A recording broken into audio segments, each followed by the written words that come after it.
আসসালামু আলাইকুম বন্ধুরা, আশা করি সবাই ভালো আছেন। আজকে খুবই গুরুত্বপূর্ণ মাঠের চিত্র নিয়ে হাজির হয়েছি। আন্তর্জাতিক ক্রিকেট মাঠ অঙ্কন করার যে প্রশ্নটা আমাদের থাকে এবং আমাদের বর্তমান সময়ে অন্যতম জনপ্রিয় খেলা হলো ক্রিকেট। তো আপনাদের শারীরিক শিক্ষা বিষয়ে যে লিখিত পরীক্ষা আছে সেখানে ক্রিকেট নিয়ে অবশ্যই গুরুত্বপূর্ণ প্রশ্ন থাকবেই। মাঠ অঙ্কন গতবার আমি বলেছিলাম যে গতবার মাঠ অঙ্কন চলে আসছে, তারপরে এই প্রশ্নগুলো রিপিট হয়, এটা আপনারা জানেন। সুতরাং আমি আজকে কথা না বাড়িয়ে মাঠ অঙ্কনে চলে যাই। দেখুন, প্রথমে যে কোনো মাঠ আপনি অঙ্কন করতে গেলে মাঠ কিন্তু খাতায় অঙ্কন করা এক জিনিস আর মাঠে মাঠ তৈরি করা এক জিনিস।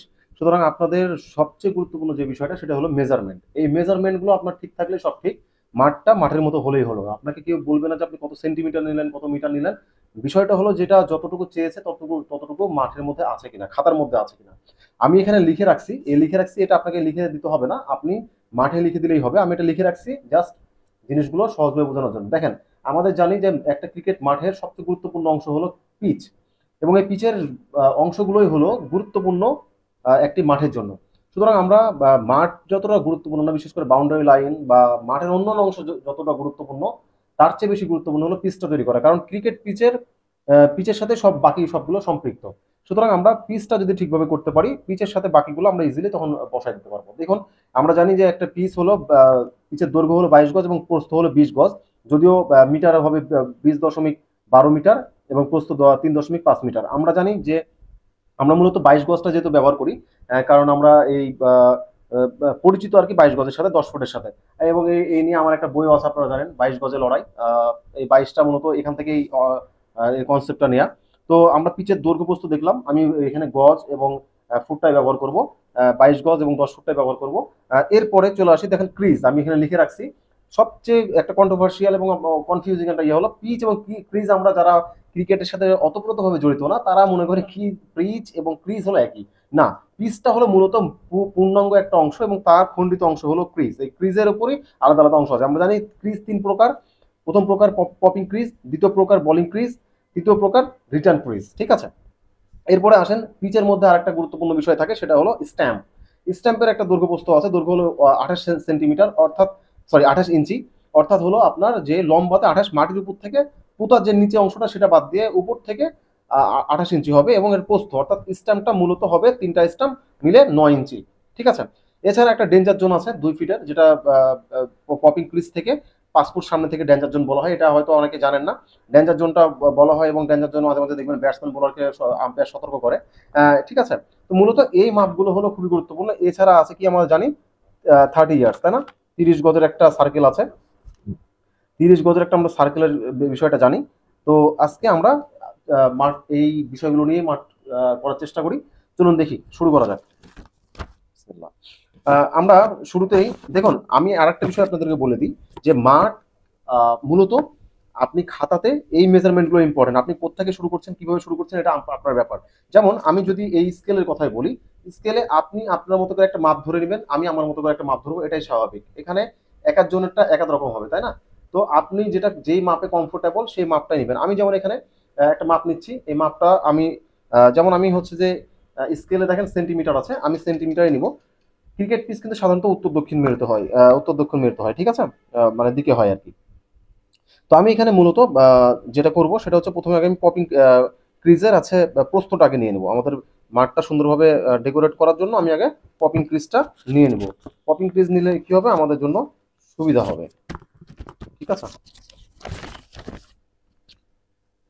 শুরুতে আমি 3 সেন্টিমিটার প্রথমে নিব প্রস্থের জন্য। হ্যাঁ,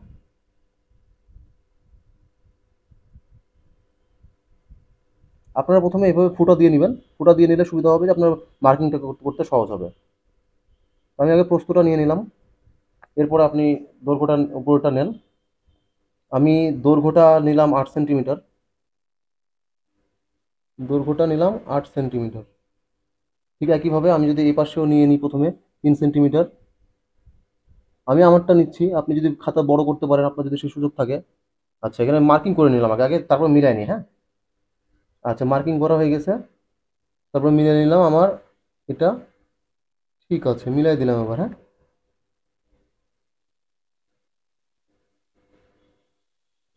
ওকে, আমার মোটামুটি 22 গজ এবং আপনার হলো 10 ফুট নেওয়া হয়ে গেছে। এখন যেটা সবচেয়ে গুরুত্বপূর্ণ বিষয়, সেটা হলো আমরা এখন ক্রিজগুলো ঝটপট ঝটপট করে ফেলবো। হুম, ক্রিজ দেখেন, আমি প্রথমে বলেছিলাম কি পপিং ক্রিজ না, পপিং ক্রিজ দেখেন আমাদের তো ক্রিকেট ক্রিজ দুই দুই পাশে একই রকম, তাই না? তো পপিং ক্রিজ আর বোলিং ক্রিজ, আমি পপিং ক্রিজটা ধরেন এখন আমি আগে এই যে 3 সেন্টিমিটার নিচ্ছি না, আগে এটা মাঝামাঝি জায়গাটা বের করে নিই, তাহলে মিডিল স্টোনটা বের হয়ে যাবে আগে। হ্যাঁ, আগে মাঝামাঝি একটা পয়েন্ট আউট করে নিই, মাঝামাঝি একটা পয়েন্ট আউট করে নেবেন, তাহলে আপনাদের মিডিল স্টোন বের করতে কোনো ঝামেলা থাকবে না।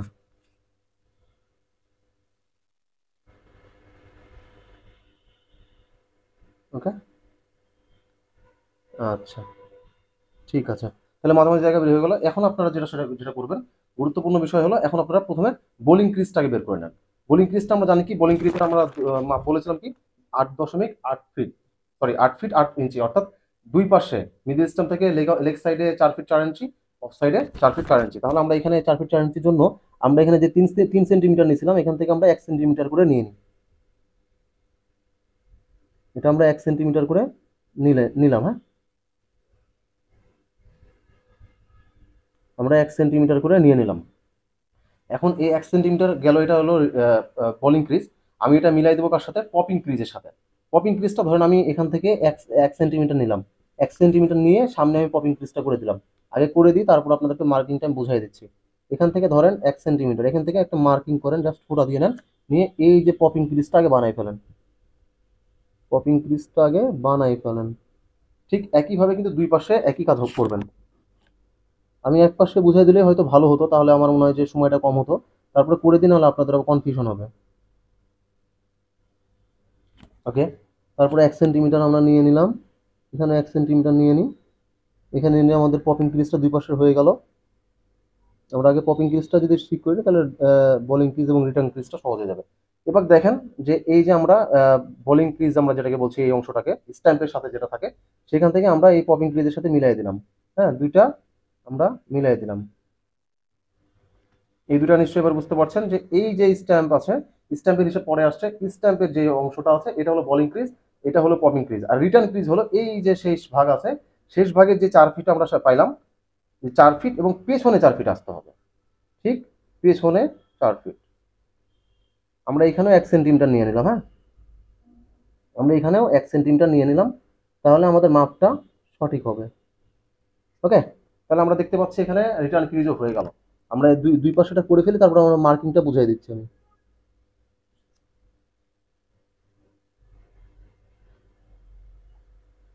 আচ্ছা, একটু এটা মনে হয় একটু ইয়ে হয়ে গেছে।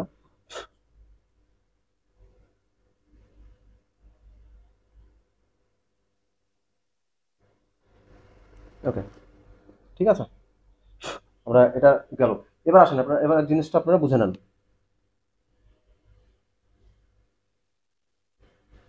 আমরা 3 প্রকার ক্রিজ কিন্তু পেয়ে গেছি অলরেডি। আমরা 3 প্রকার ক্রিজ কিন্তু পেয়ে গেছি। আমরা এই পাশ থেকে শুরু করি। এই যে বললাম যে আমাদের পুরোটা হলো 22 গজ, তাই না? আমি এই 22 গজেরটা মাপ করে নিই আগে। 22 গজেরটা আপনাদেরকে এখানে একটু মনে রাখেন, এটা কিন্তু দাগ দিচ্ছি জাস্ট বোঝানোর জন্য, এটা কিন্তু আপনারা দাগ দিবেন না। এটা জাস্ট অল্প একটা সিঙ্গেল দাগ দিলাম, এই যে যে 22 গজ আমরা দিচ্ছি, এটা শুধু লেখার জন্য। আমি লেখাগুলো লাল পেন দিয়ে লিখি, তাহলে ভালো হবে। এই দৈর্ঘ্য হলো পিচের, আমরা জানি কি 22 গজ। আর প্রস্থ, আমরা প্রস্থ পেলাম কোথায়? এই যে প্রস্থ আমরা যেটা পুরোটা পেলাম, সেটাই আমরা হলো, এটা কিন্তু বললাম আবারও যে এটা জাস্ট বোঝানোর জন্য, এটা কিন্তু লিখবেন না আপনারা। এটা হলো প্রস্থ কত, 10 ফুট। দৈর্ঘ্য পুরোটা এই শেষের 4 ফিট কিন্তু না। এই যে স্ট্যাম্প টু স্ট্যাম্প এটা হলো 22 গজ এবং এটা হলো 10 ফুট। আমরা এবার ক্রিজে চলে আসি দ্রুত। ক্রিজে কি আসবে দেখেন, আমরা বললাম স্ট্যাম্পের দুই পাশে 4 ফিট 4 ইঞ্চি, 4 ফিট 4 ইঞ্চি, এটাকে বলা হয় বোলিং ক্রিজ। আমি এটা আবার লিখে দিই। আচ্ছা, এগুলো মার্কিং আমি এই পাশ থেকে করি। হ্যাঁ, এই দাগটা হলো বোলিং ক্রিজ, এটা হলো বোলিং ক্রিজ। আপনারা মাপগুলো এখানে লিখবেন, একটা করে ইয়া দিবেন, এখানে 8 ফুট 8 ইঞ্চি, 8 ফুট 8 ইঞ্চি। ঠিক আছে, এটা হলো বোলিং ক্রিজ। তারপরে এই যে এটাই আবার আসছে, এটা এই দাগটা হলো রিটার্ন ক্রিজ, রিটার্ন ক্রিজ। এটা কি বললাম, এইটা এই পর্যন্ত 4 ফিট, এটা হচ্ছে এই পর্যন্ত 4 ফিট, অর্থাৎ 8 ফিট। ওকে, আর এইটা হলো পপিং ক্রিজ। আচ্ছা, এই পপিং ক্রিজ নিয়ে একটা কথা বলে নিই। পপিং ক্রিজটা হলো যেখানে ব্যাটসম্যান দাঁড়ায়, হ্যাঁ। মূলত অনেকে মনে করেন কি যে হচ্ছে ব্যাটিং ক্রিজ। ব্যাটিং ক্রিজ বলে কিন্তু ক্রিকেটে কোনো শব্দ নাই, ঠিক আছে। এই শব্দ, এই বলিং ক্রিজটাই, এই পপিং ক্রিজটাই হলো ব্যাটিং এর ব্যাটসম্যানের দাঁড়ানো জায়গা। সেক্ষেত্রে ব্যাটিং ক্রিজ বলে ক্রিকেটে কোনো শব্দ নেই। ওকে, আমাদের তাহলে ক্রিজ কিন্তু তিনটা হয়ে গেল। ক্রিজের মাপ কি পেলাম? 4 ফুট মিডিল স্ট্যাম্প থেকে। পপিং ক্রিজ হলো এই যে মিডিল স্ট্যাম্প থেকে, আমি যদি একটু মার্ক করে দেখাই আপনাদের, এবার আমরা স্ট্যাম্পে যাব। এটা ধরুন যদি স্ট্যাম্প হয়, স্ট্যাম্প থেকে 4 ফিট সামনে, 4 ফিট সামনে হলো কি পপিং ক্রিজ। তারপরে বোলিং ক্রিজ হলো মিডিল স্ট্যাম্প থেকে ডান লেগ সাইডে 4 ফিট 4 ইঞ্চি, অফ সাইডে 4 ফিট 4 ইঞ্চি। তারপর রিটার্ন ক্রিজ কি? রিটার্ন ক্রিজ পিচের বাইরে 4 ফিট, আর হলো পিচের ভেতরে হলো 4 ফিট। এই হলো 8 ফিট হলো রিটার্ন ক্রিজ। এবার আসেন স্ট্যাম্পে। স্ট্যাম্পের মূল জায়গাটা আমি বলেছিলাম কি প্রশ্ন, স্ট্যাম্পের মূল জায়গা বলেছিলাম যে আমাদের হচ্ছে টোটাল কত, 9 ইঞ্চি, অর্থাৎ প্রস্থটা হলো 9 ইঞ্চি। আমি প্রথমে প্রস্থটাই বের করে নিই, আপনাদেরকে বলেছিলাম প্রস্থ বের করব। আমি এখানেও বের করতে পারি, আমি এখানে স্ট্যাম্পটা এই পাশে দেখাই দিই, হ্যাঁ। স্ট্যাম্পটা আমি এই পাশে দেখাই দিচ্ছি। আমরা এখানে 9 ইঞ্চির জন্য আমরা একটা নির্ধারিত একটা জায়গা নিয়ে নিই, নির্ধারিত একটা মাপ নিয়ে নিই আর কি। এটা ধরলাম আমরা স্ট্যাম্পের জায়গা, ঠিক আছে। এটা স্ট্যাম্পের জায়গা। এবার এই 3টা স্ট্যাম্প করে দেন, এক পাশেই করে দিই যেন আপনাদের বুঝতে সহজ হয়।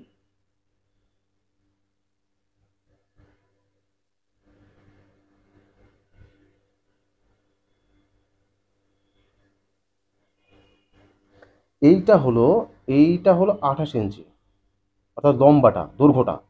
এইটা হলো 9 ইঞ্চি, অর্থাৎ স্ট্যাম্প থাকবে মূলত 9 ইঞ্চির মধ্যে। তাহলে এটা গেল কত, 9 ইঞ্চি। এটা হলো লম্বাতে হবে 28 ইঞ্চি। তবে 28 ইঞ্চি স্ট্যাম্পের যে আমরা নিচের অংশ দেখি, যেটা মাটির ভেতরে ঢুকে যায়, সেটা কিন্তু না, মাটির উপরে থেকে যেটা দৃশ্যমান সেটা হলো 28 ইঞ্চি, ঠিক আছে। তো মোটামুটি আমাদের কিন্তু পিস কিন্তু অলমোস্ট ডান। খেয়াল করেন, এখানে 22 গজ 10 ফিট, এখানে ক্রিজগুলো ভাগ করে দিলাম। এখন আপনারা যেটা আসবেন সেটা হচ্ছে আরেকটা আনসিন, মানে হচ্ছে যে এটা আমরা দৃশ্যমান করবো না। এখানে আরেকটা জিনিস কি আছে থাকে দেখেন, এই যে আমাদের যে পপিং ক্রিজগুলো আছে সেটা কিন্তু এখানে আপনি এভাবে দাগ দিয়ে দিতে পারেন, মানে পুরো দাগ না, ফোটা ফোটা দিতে পারেন। এটা নিয়ম আছে যে 45 ফুট পর্যন্ত বাড়াতে পারে, কারণ ব্যাটসম্যানের তো শুধুমাত্র পিচের ভিতর দিয়ে দৌড়ায় না, ব্যাটসম্যান তো বাইরে দিয়েও দৌড়ায়, তাই না। তো এইটা আপনি 45 ফুট পর্যন্ত বাড়াতে পারবেন। সুতরাং এটা আপনি এইভাবে ফোটা ফোটা দিবেন, এটা পিচের মতো টান দেওয়ার দরকার নেই, ঠিক আছে। তারপরে কি দাঁড়ালো, এবার আসেন একটা ডেঞ্জার জোন সম্পর্কে ধারণা দিই। ডেঞ্জার জোন বলেছি কি, আহ, এই যে ব্যাটসম্যান যেখানে দাঁড়ায় পপিং ক্রিজ, এই পপিং ক্রিজ থেকে মূলত 5 ফিট সামনে। তো 5 ফিট আমি এখান থেকে ধরে নিলাম 1 ইঞ্চি, 1 সেন্টিমিটার ধরে নিলাম, এখান থেকে 1 সেন্টিমিটার ধরে নিলাম। এই যে বাকি জায়গাটা, সেটা হচ্ছে মিডিল স্ট্যাম্প থেকে 1 ফিট এই পাশে, মিডিল স্ট্যাম্প থেকে ধরে নিলাম এখান থেকে এতটুকু, আর এখান থেকে এতটুকু। এই জায়গাটা মূলত ডেঞ্জার জোনের ধরে নিলাম। এটা হচ্ছে, আমি লিখে দিই, ডেঞ্জার জোন 2 ফুট। 2 ফুট কোথা থেকে? পপিং ক্রিজ থেকে 5 ফিট সামনে, পপিং ক্রিজ থেকে 5 ফুট সামনে। খেয়াল করেন, এটা কিন্তু আপনাদের দেখাইতে হবে না, এটা আপনাদের শেখার জন্য আমি বললাম যে এই ডেঞ্জার জোন বলে একটা জোন আছে, যেটাতে বলার এবং ব্যাটসম্যান কেউ যেতে পারে না। এটাতে গেলেই ব্যাটসম্যান বোলারকে দেখবেন আপনারা যে আম্পায়াররা কিন্তু কি দেয়, ওয়ার্নিং দেয়, তাই না। ওয়ার্নিং দেওয়ার পরে তাদেরকে এরপরে কিন্তু পেনাল্টি আছে আবার, যদি ওয়ার্নিং দেওয়ার পরেও যদি তারা না শোনে তাহলে কিন্তু পেনাল্টি হয়ে যায়। সুতরাং আপনারা বুঝতেই পারছেন এর গুরুত্ব কি। এবার আসেন আমরা এবার 30 ইয়ার্সটা করে ফেলি। এবার আমরা 30 ইয়ার্সটা করে ফেলি। 30 ইয়ার্সের নিয়ম হলো, মিডল স্ট্যাম্প থেকে আমি ধরেন এখানে যেমন হলো যে 3.5 সেন্টিমিটার নিয়েছিলাম, আমি এবারে হলো ধরে নিলাম 4 সেন্টিমিটার নিব। আপনারা স্কেল দিয়ে করে নিতে পারেন, মানে স্কেল দিয়ে মাপটা করে নিলে হয়তো সহজ হবে আমার মনে হয় আপনাদের জন্য, ঠিক আছে। আপনারা এখানে আমি 4 সেন্টিমিটার নিয়ে নিলাম, তাহলে আমাদের আঁকাতে সুবিধা হবে আর কি। এখানে ধরেন আমি এখানে মিডল স্ট্যাম্প থেকে যে পয়েন্ট আছে সেখান থেকে এই যে সোজাসুজি যে স্ট্যাম্পের পপিং ক্রিজের সোজাসুজি না, এখান থেকে নিয়ে নেবেন। এই পপিং ক্রিজ থেকে এই পপিং ক্রিজ, এই এই 30 গজ, এই 30 গজ, এই 30 গজ সমান থাকবে, দেখবেন অটোমেটিক হয়ে গেছে সমান। অনেকে বলে এই যে স্যার এই 30 গজ মানে কি 2 স্ট্যাম্পের 5 থেকে 15 15, না, এটা একটা চরম, এই প্রশ্নটা আমাকে অনেকেই করেছে। 30 গজ সব দিকে থাকবে, 30 গজ সব দিকে থাকবে, এবং সেটা মিডিল স্ট্যাম্প থেকে হতে হবে। এইখানে 30 গজ থাকবে, এখানে 30 গজ থাকবে, এখানে 30 গজ থাকবে, তাহলে অটোমেটিক এই জায়গাগুলো 30 গজ, পুরো মাঠটাই এই সার্কেলটাই হবে 30 গজের, ঠিক আছে। এবার আপনি এভাবে মিলাই দেন দুইটাকে,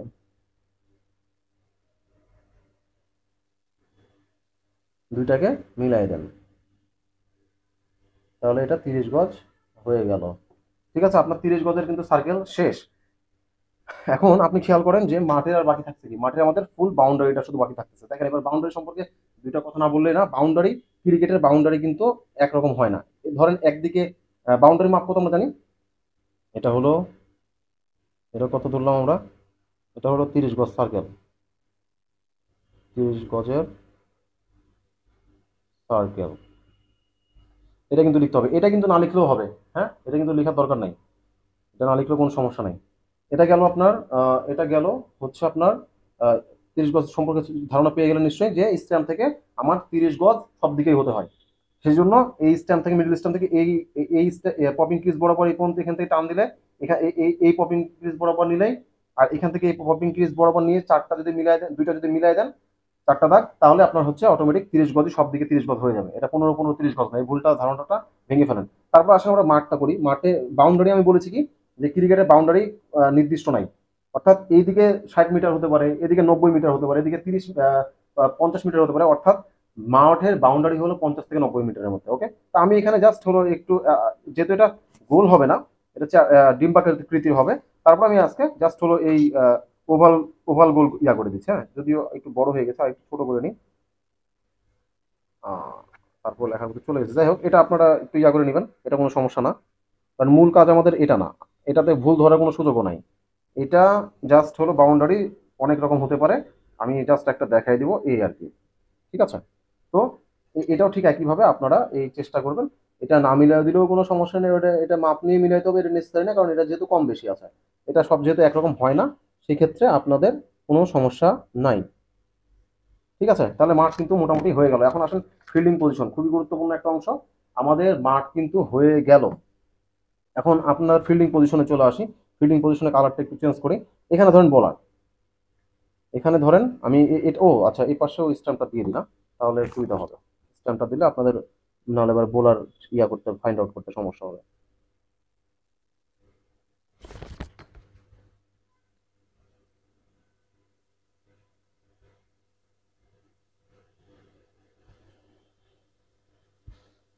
ধরে নিলাম এটা স্ট্যাম্প এই জায়গাতে। আচ্ছা, আম্পায়ার, ঠিক আছে, আম্পায়ার। আচ্ছা, এবার আসেন এখানে বোলার, এখানে বোলার।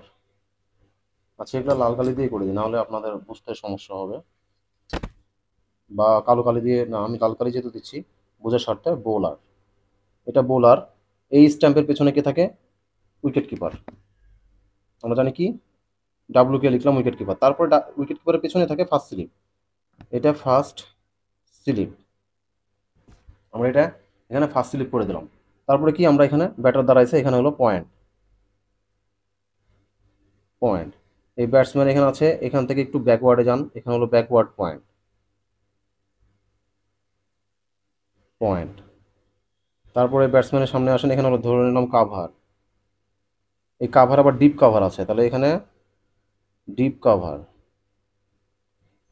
এক্সট্রা কাভারও আছে, এক্সট্রা কাভার দিতে পারেন। আচ্ছা, আমি সবচেয়ে সহজগুলো দিয়ে দিই, সবগুলো লাগবে না, যত কম করা যায়, এবং মেন মেন জায়গাগুলো দিয়ে দিই। এটা হলো মিড অফ, মিড অফ, এটা আমি ইংলিশে লিখছি, হ্যাঁ। Mid on, long of, long on, long on. তারপরে এই জায়গাতে লেখাটা বেশি হয়ে গেছে, ঠিক এই জায়গাতেই মোটামুটি ধরেন মিড উইকেট। আচ্ছা, এখানে আপনি একটু বুঝে নিন, এই জায়গাতে দিলাম মিড উইকেট, ডাব্লিউ কে দিলাম, হ্যাঁ। আর এই জায়গাতে ডিপ মিড উইকেট, এটার বাইরে দিয়ে দিলাম, সমস্যা নাই, ডিপ মিড উইকেট। এখানে এই ডিপ মিড উইকেট আর হলো লং অনের, লং অনের মধ্যে কিন্তু একটা জায়গা থাকে। আচ্ছা, এটা লং অন বলছি, এটা লেগ সাইড আর হলো অফ সাইড। আমি এটা সবগুলো করলাম হলো আপনার রাইট হ্যান্ড ব্যাটসম্যানের জন্য। আপনার যদি লেফট হ্যান্ডের ব্যাটসম্যানের জন্য হয়, তাহলে এটা উল্টো হয়ে যাবে। এই দুইটা যে গ্যাপ আছে, গ্যাপের নাম আবার আছে কাউ কর্নার, কাউ কর্নার। ঠিক আছে, তারপর আমরা চলে যাই, আবার দ্রুত করি। তারপর আমরা এখানে চলে যাই, এখানে এই যে এখানে আপনার আম্পায়ার থাকে, তাই না? এখানে স্কোয়ার লেগ আম্পায়ার, এটা কিন্তু লেগ আম্পায়ার না, আমরা অনেক সময় বলি লেগ আম্পায়ার, এটা হলো স্কোয়ার লেগ আম্পায়ার। ঠিক আছে, এই লেগ আম্পায়ারের বাম পাশেই থাকবে হলো square leg fielding position, square leg. আচ্ছা, তারপরে স্কোয়ার লেগ থাকলো, তারপর আবার ওই পাশে আম্পায়ারের ডান পাশে ব্যাকওয়ার্ড স্কোয়ার লেগ। আম্পায়ারের ডান পাশে কি ব্যাকওয়ার্ড স্কোয়ার লেগ। ঠিক একইভাবে এই যে আপনার হলো যে আম্পায়ারের এবং মাঝামাঝি জায়গায় এখানে চলে যান, এটা হলো ডিপ, এটা হলো deep square leg, square leg. অনেক ফিল্ডিং এর পজিশন আছে, এতগুলো আসলে দিতে গেলে অনেক লিখতে হচ্ছে। তারপর আমি যতটুকু পারি লিখে দিচ্ছি, আপনারা যদি 11 জন ফিল্ডারের পজিশন চাই তাহলে তো অল্প লাগবে। তারপরে লং লেগ, তারপরে হলো ফাইন লেগ, ফাইন লেগ। আমরা খুবই গুরুত্বপূর্ণ একটা চিনি কি থার্ড ম্যান, তাই না? এখানে ধরেন থার্ড ম্যান। তারপরে এই যে আমরা এখানে দেখলাম কি পয়েন্ট না দেখলাম, তো এখানে ডিপ পয়েন্টও আছে একটা, ডিপ পয়েন্ট। তো মোটামুটি আমি অনেকগুলো ফিল্ডিং পজিশন অলরেডি দিয়ে দিছি, আপনারা এখানে দেখতেই পাচ্ছেন কতগুলো করছি। আশা করি আপনারা যে ফিল্ডিং পজিশন আছে এখানে আপনারা 11টা দিলে হয়ে যাবে আমার বিশ্বাস। 11টা যদি চাই তাহলে তো ভালো, আর 11টা যদি না চাই তাহলে আপনার মেন মেন যেমন ধরেন square, cover, point, wicket keeper, slip, third man, extra deep cover, mid off, mid on, long on, mid wicket, square leg, deep square leg, fine leg, long leg, এই মূল বিষয়গুলো আপনারা দিবেন, ঠিক আছে? তো আশা করি সবাই ভালো থাকবেন, সুস্থ থাকবেন। পরবর্তীতে ফুটবল ক্লাসটা নিয়ে হাজির হচ্ছে। আসসালামু আলাইকুম।